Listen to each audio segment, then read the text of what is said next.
Ready, all of you? Open your book.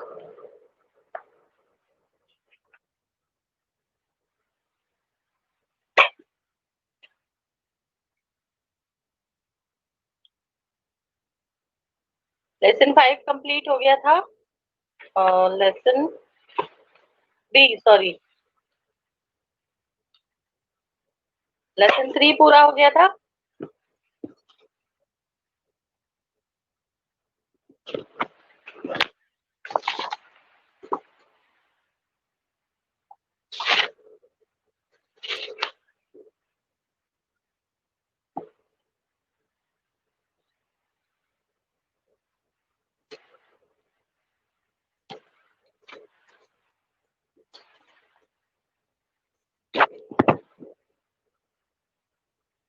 Yes, ready, all of you?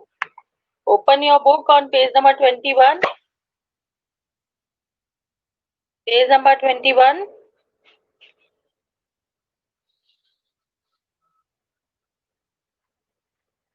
Footprints without feet.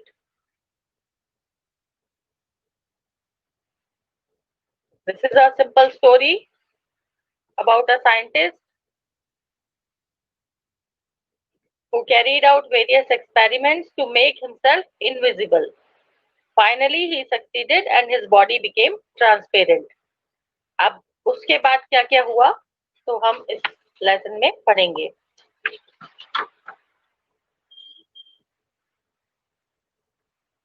This is written by Herbert George Wells, who was born in Kent, England. He is best remembered as an author of science fiction. Or his best creation is Time Machine, which is now considered as one of the finest pieces of modern literature. Time Machine book इन्होंने लिखी है. The two boys stared in surprise at the fresh muddy imprints of a pair of bare feet. What was a barefooted man doing on the steps of a house in the middle of London, and where was the man? So one day, two boys, when they were going through the street, तो उन्होंने देखा कि बिल्कुल ताजा मिट्टी के यानी कीचड़ के जो निशान है वो बन रहे हैं नंगे पैरों के. बेयर फीट मीन्स नंगे पैर विदाउट एनी शूज और स्लीपर्स. और वो लोग हैरान हो गए कि एक बेयर फुटेड मैन यानी नंगे पैर आदमी यहाँ इस घर की सीढ़ियों पर क्या कर रहा है, वो भी बिल्कुल बीच में, सिटी के बीच में, और आदमी जो है वो दिखाई नहीं दे रहा है. So as they gazed a remarkable sight met their eyes. A fresh footmark appeared from nowhere. और जब वो उन निशानों को देख रहे थे तो एक और चौंकाने वाली बात उनके सामने आई कि एक ताजा फुटमार्क फिर उनके सामने बने. और कैसे बने, कोई आदमी वहां दिखाई नहीं दे रहा था. Further footprints followed one after another, descending the steps and progressing down the street. The boys followed, fascinated, until the muddy impressions became fainter and fainter and at last disappeared altogether. और एक के बाद एक निशान बनते जा रहे थे जैसे कि कोई आदमी सीढ़ियां उतर रहा है. लड़कों ने उसका पीछा किया, मडी इंप्रेशंस का जो निशान बनते जा रहे थे, और जब वो निशान स्ट्रीट तक और गायब होने लगे, and finally that disappeared altogether. The explanation of the mystery was really simple enough. The bewildered boys had been following a scientist who had just discovered how to make the human body transparent. और ये रहस्य समझाना बहुत ही आसान है. Actually bewildered यानी जो परेशान थे वो लड़के ये देख करके कि निशान कैसे और कहाँ से बन रहे हैं, तो एक्चुअली वो लोग एक साइंटिस्ट का पीछा कर रहे थे जिसने अभी अभी डिस्कवर किया था, खोज की थी उस ड्रग की जिसको लेते ही ह्यूमन बॉडी बिल्कुल ट्रांसपेरेंट हो जाती है. Griffin, the scientist, had carried out experiment after experiment to prove that the human body could become invisible. Finally, he swallowed certain rare drugs and his body became as transparent as a sheet of glass, though it also remained as solid as glass. उस scientist का नाम था Griffin और उसने बहुत सारे experiments किए एक ऐसी दवा बनाने के लिए ताकि ह्यूमन बॉडी इनविजिबल हो जाए, यानी कि दिखाई नहीं दे। और फाइनली उसने एक खास किस्म की जो ड्रग थी, दवाई थी, उसको निगला और उसकी बॉडी जो थी वो बिल्कुल ग्लास की शीट, कांच की तरह ट्रांसपेरेंट हो गई, हालांकि वो सॉलिड भी थी as glass. Brilliant scientist though he was, Griffin was rather a lawless person. His landlord disliked him and tried to eject him. In revenge, Griffin set fire to the house. To get away without being seen, he had to remove his clothes. Thus it was that he became a homeless wanderer, without clothes, without money, and quite invisible, until he happened to step in some mud and left footprints as he walked. Griffin जो था वो एक brilliant scientist था because उसने इतनी important drug का invention किया था, डिस्कवर किया था उसको, लेकिन वो लॉलेस पर्सन, यानी he was not a person who follows the rules and regulations, नियम कानून को नहीं मानने वाला था वो। हिज लैंडलॉर्ड डिसलाइक्ड हिम, जो उसका मकान मालिक था वो उसको पसंद नहीं करता था, and he wanted to eject him, यानी उसको बाहर निकालना चाहता था। इन रिवेंज, रिवेंज मतलब बदला, तो बदले में ग्रिफिन ने उसके घर को आग लगा दी। टू गेट अवे, और अब वहां से बिना किसी के को पता चले, बिना देखे उसको निकलना था, तो उसके लिए उसको अपने कपड़े उतारने पड़े, बिकॉज बॉडी जो थी वो उसकी ट्रांसपेरेंट थी, लेकिन अगर कपड़े पहने गया तो दिखाई देगा। So he had to remove his cloth, और फाइनली बिना सोचे समझे उसने ये काम किया, and now he became a homeless wanderer. घर उसने जला दिया, कपड़े उसको उतारने पड़े, अब वो सड़कों पर होमलेस, यानी बिना किसी घर के वो घूम रहा था। अब उसके पास ना कपड़े थे ना पैसे थे, एंड ही वॉज इनविजिबल। बस इतना था कि वो दिखाई नहीं दे रहा था, और कीचड़ में उसका पैर पड़ गया तो उसकी वजह से वो फुटप्रिंट सामने आ गए। He escaped easily enough from the boys who followed his footprints in London. But his adventures were by no means over. He had chosen a bad time of the year to wander about London without clothes. It was midwinter, the air was bitterly cold, and he could not do without clothes. Instead of walking about the streets, he decided to slip into a big London store for warmth. और उन लड़कों से तो वो बच करके निकल गया जो उसके फुटप्रिंट्स का पीछा कर रहे थे, लेकिन उसके जो एडवेंचर्स थे वो खत्म नहीं हो रहे थे, क्योंकि उसने एक गलत समय चुना था। उस वक्त बहुत सर्दी थी, इट वॉज मिड विंटर, और लंदन में वैसे भी ठंड ज्यादा होती है, तो बिना कपड़ों के उसका काम नहीं चल रहा था, और हवा बहुत ठंडी थी, and he was feeling cold. तो थोड़ी वार्म, थोड़ी गर्मी हासिल करने के लिए वो एक बड़े से लंदन स्टोर में घुस गया। Closing time arrived, and as soon as the doors were shut, Griffin was able to give himself the pleasure of clothing and feeding himself without regard to expense. He broke open boxes and wrappers and fitted himself out with warm clothes. Soon, with shoes, an overcoat, and a wide brimmed hat, he became a fully dressed and visible person. In the kitchen of the restaurant, he found cold meat and coffee, and we followed up the meal with sweets and wine taken from the grocery store. Finally, he settled down to sleep on a pile of quilts. और वो store के बंद होने का time हो गया था, तो जैसे ही दरवाजे बंद हुए, अब ग्रिफिन वहां अकेला था, तो स्टोर में से उसने कपड़े वगैरह सब कुछ निकाला।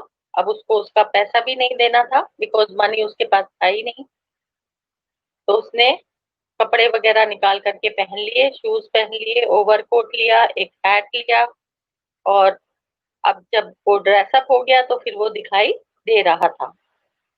और रेस्टोरेंट की किचन से उसने मीट और कॉफी लिया, and sweets and wine, everything he enjoyed, और फाइनली वो क्विल्ट्स यानी रजाइयों के एक ढेर पर सो गया. If only Griffin had managed to wake up in good time, all might have been well.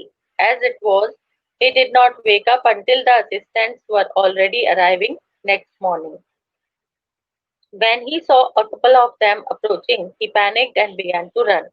They naturally gave chase.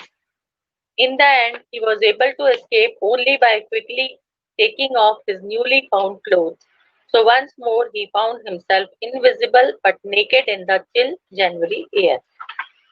And अगर वो समय से उठ जाता तो सब कुछ ठीक था, लेकिन वो था नहीं, और जो स्टोर था उसकी खुलने का टाइम हो गया था नेक्स्ट मॉर्निंग. तो असिस्टेंट जैसे ही वहां आए तो वो घबरा करके उठा और वो भागने लगा. उन लोगों ने उसका पीछा किया. चेज मीन्स पीछा करना. और फाइनली एक ही तरीका था बचने का कि वो जो नए नए कपड़े उसने अभी लिए थे उन सबको एक एक करके उसने उतार करके फेंका और फिर से वो इनविजिबल हो गया. Then only he could escape from there. और लेकिन फिर से अब वो विदाउट क्लोथ्स था in the chill January air, ठंडी हवा में. This time he decided to try the stock of a theatrical company in the hope of finding not only clothes but also something that would hide the empty space above his shoulders. Shivering with cold, he hurried to Drury Lane, the center of the theatre world. So then he decided theatrical company जहां पर drama वगैरह के सामान, कपड़े वगैरह सारे मिलते हैं जो ड्रामाज में, प्लेज में यूज किए जाते हैं. तो वहां पर उसको ना सिर्फ कपड़े मिल सकते थे बल्कि और कुछ भी मिल सकता था, ताकि वो जो फेस है, फेस पर तो one does not wear cloth, तो फेस को छुपाने के लिए भी कुछ मिल सकता था वहां. और ठंड से कांपता हुआ वो ड्ररी लेन पहुंचा जहां पर कि ये सारे थिएटर के सामान मिलते हैं. He soon found a suitable shop. He made his way invisible upstairs and came out a little later wearing bandages round his forehead, dark glasses, false nose, big bushy side whiskers, and a large head. To escape without being seen, he carelessly attacked the shopkeeper from behind, after which he robbed him of all the money he could find. और जल्दी ही उसको एक suitable shop मिल गई. वहां वो घुसा बिना किसी के नोटिस किए, और थोड़ी देर बाद जब वो ऊपर से नीचे उतरा तो उसने अपने फोर हेड पर बैंडेजेस बांधी हुई थी, डार्क ग्लासेस, चश्मा लगाया हुआ था, फॉल्स नोज उसने लगा ली थी, उसके अलावा विस्टर्स, मूछें लगा ली थी, एंड अ लार्ज हेड, ताकि उसका चेहरा दिखाई दे सके. और वहां से एस्केप करने के लिए, वहां से भागने के लिए उसने शॉपकीपर पर पीछे से हमला किया और जितना भी पैसा था वो लूट कर भाग गया. Eager to get away from crowded London, he took a train to the village of Iping, where he booked 2 rooms at the local inn. और अब उसने सोचा कि यहाँ लंदन में इस भीड़ भाड़ वाले इलाके में रहना मुश्किल होगा, इसलिए एक जो गांव था आइपिंग विलेज, वहां की ट्रेन उसने पकड़ी और वहां एक लोकल इन में सराय धर्मशाला जैसे होती है, वहां पर उसने 2 रूम्स बुक किए. The arrival of a stranger at an inn in winter was in any case an unusual event. A stranger of such uncommon appearance set all tongues wagging. Mrs. Hall, the landlord's wife, made every effort to be friendly, but Griffin had no desire to talk and told her, "My reason for coming to Iping is a desire for solitude. I do not wish to be disturbed in my work. Besides, an accident has affected my face." और वहां पर London में क्योंकि बहुत ज्यादा ठंड होती है, तो जनवरी में specially it's the peak time of winters, तो वहां पर किसी ट्रेवलर का आना, किसी स्ट्रेंजर का आना और इन वगैरह में रुकना तो बहुत मुश्किल मतलब अनयूजुअल इवेंट था, जो आमतौर पर नहीं होता था, क्योंकि लोग उस वक्त घरों में ही रहना पसंद करते थे। और दूसरी बात, जो उसकी अपीयरेंस थी वो बहुत ही अजीब सी थी। तो ऑल टंग्स वेगिंग, यानी बहुत बातें होने लगी कि वो कौन है, कहाँ से आया है। And he was a suspicious man according to them. Mrs Hall, जो लैंडलॉर्ड की वाइफ थी, उसने पूरी कोशिश की कि वो ग्रिफिन से कुछ बात कर सके और निकलवा सके who is he and why he has come. But Griffin को कोई इंटरेस्ट नहीं था उससे बात करने में, एंड ही टोल्ड हर कि मैं यहाँ इसलिए आया हूँ because I want to stay alone, solitude यानी एकांत में रहने के लिए, और मैं नहीं चाहता कि कोई भी मेरे काम में मुझे डिस्टर्ब करे। और अपनी अपीयरेंस का रीजन उसने दिया that he has met with an accident, और उसकी वजह से उसका चेहरा खराब हो गया है। Satisfied that her guest was an eccentric scientist, and in view of the fact that he had paid her in advance, Mrs. Hall was prepared to excuse his strange habits and irritable temper. Mrs Hall जो थी वो satisfy हो गई, क्योंकि scientist लोग वैसे भी सनकी होते हैं। एक्सेंट्रिक यानी सनकी, जो कभी भी कुछ भी कर सकते हैं। They can do any unusual thing. और सेकेंडली, उसने सारा एडवांस किराया जो था वो एडवांस में दे दिया था। तो मिसेस हॉल को ज्यादा प्रॉब्लम नहीं थी उसकी स्ट्रेंज हैबिट्स और इरिटेबल टेम्पर यानी चिड़चिड़ापन जो उसमें था, उसका उसने कोई ध्यान नहीं दिया। But the stolen money did not last long, and presently Griffin had to admit that he had no more ready cash. He pretended, however, that he was expecting a check to arrive at any moment. अब जो पैसा उसने लूटा था, चुराया था, वो जल्दी ही खत्म हो गया, और ग्रिफिन के पास अब कोई कैश नहीं बचा। एंड फाइनली ही सेड कि चेक आने वाला है, किसी भी समय आ सकता है। Shortly afterwards, a curious episode occurred. Very early in the morning, a clergyman and his wife were awakened by noises in the study. Creeping downstairs, they heard the clink of money being taken from the clergyman's desk. Without making any noise, with the poker grasped firmly in his hand, the clergyman flung open the door. Surrender. Then, to his amazement, he realized that the room appeared to be empty. He and his wife looked under the desk and behind the curtains and even up the chimney. There wasn't a sign of anybody. Yet the desk had been opened and the housekeeping money was missing. और इस घटना के बाद एक और curious episode, जिससे लोगों में उत्सुकता पैदा हो जाए, इस तरह की घटना हो गई। एक दिन सुबह सुबह clergyman who works in the church और उसकी वाइफ की सुबह सुबह आंख खुली, तो उनको अपने जो रूम था उसमें थोड़ी सी आवाजें आ रही थी। धीरे धीरे दबे पांव वो लोग सीढ़ियां उतर करके आए, तो उन्होंने देखा कि पैसों की निकालने की आवाजें आ रही है फ्रॉम द क्लर्जीमैन्स डेस्क, जहां उसने पैसे रखे थे। बिना कोई आवाज किए पोकर यानी एक स्टिक को अपने हाथ में पकड़े हुए क्लर्जीमैन ने तुरंत दरवाजा खोल दिया and he asked the man to surrender.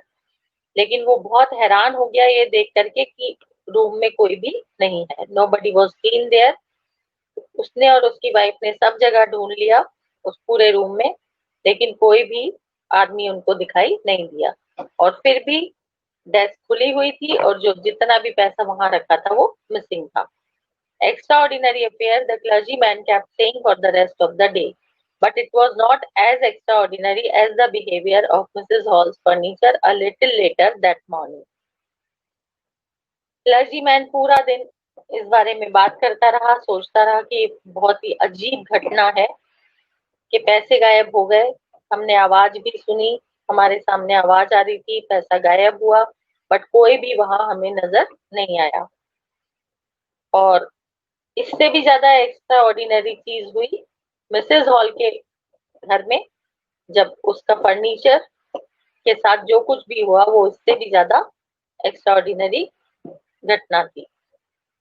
The landlord and his wife were up very early and were surprised to see the scientist's door wide open.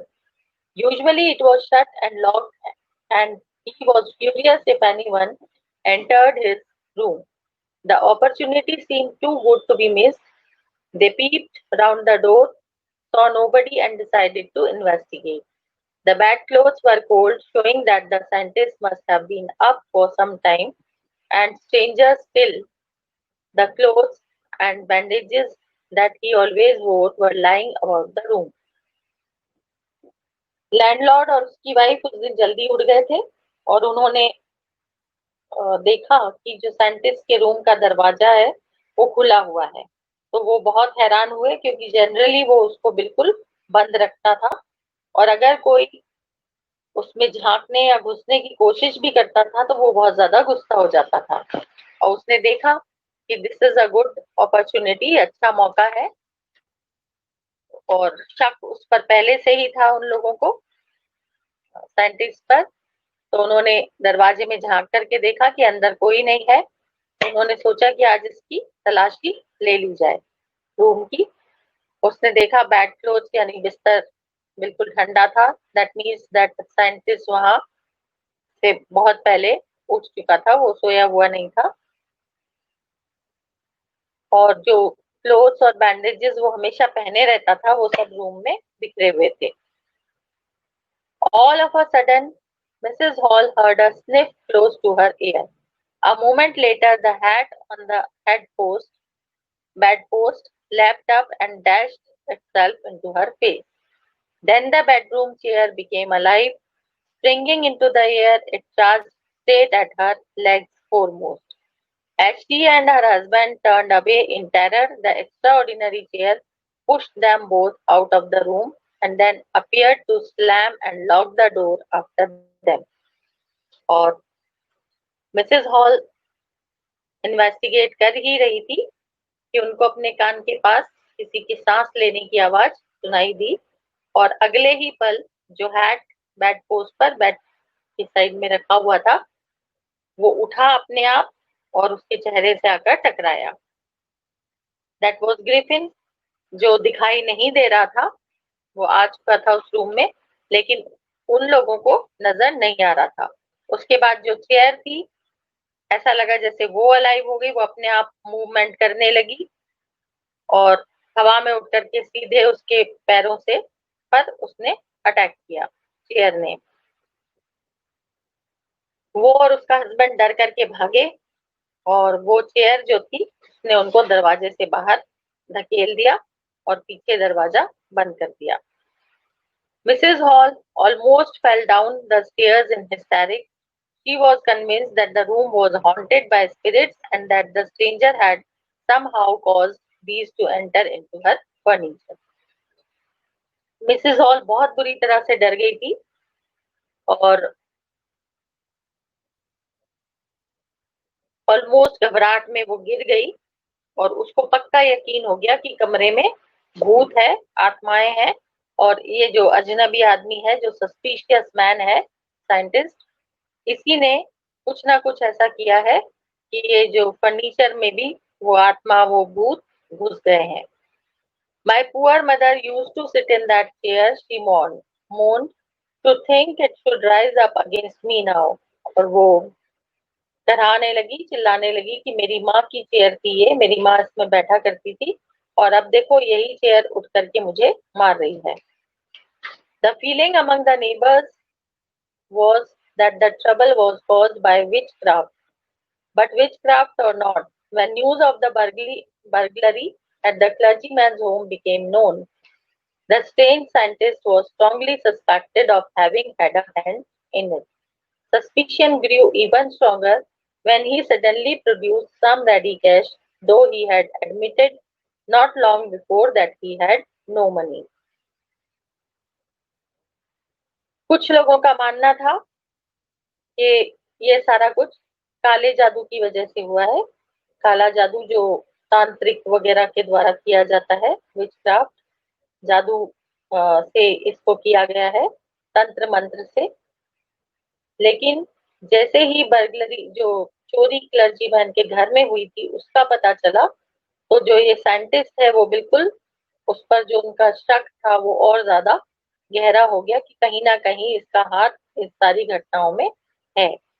और ये शक और भी बढ़ गया जब उसने कुछ रेडी कैश प्रोड्यूस किया, जबकि कुछ दिन पहले ही उसने एडमिट किया था कि अब उसके पास पैसे नहीं है। The village constable was secretly sent for. Instead of waiting for the constable, Mrs. Hall went to the scientist who had somehow mysteriously appeared from his empty bedroom.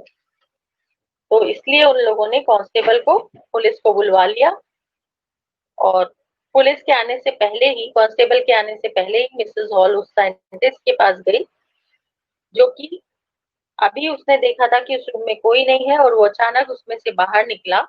तो शी वॉज सरप्राइज कि अभी हमने देखा था room बिल्कुल, teacher अपने आप उठ उठ करके उन पर अटैक कर रहा है, फेयर एंड ऑल, और वहां से वो साइंटिस्ट बाहर निकल रहा है।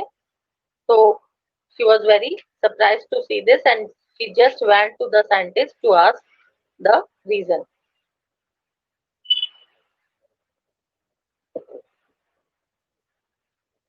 इससे आगे हम लोग नेक्स्ट इसमें करेंगे कंप्लीट।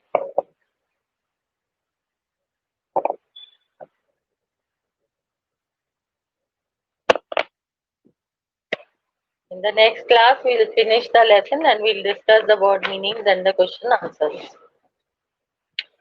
Have you understood?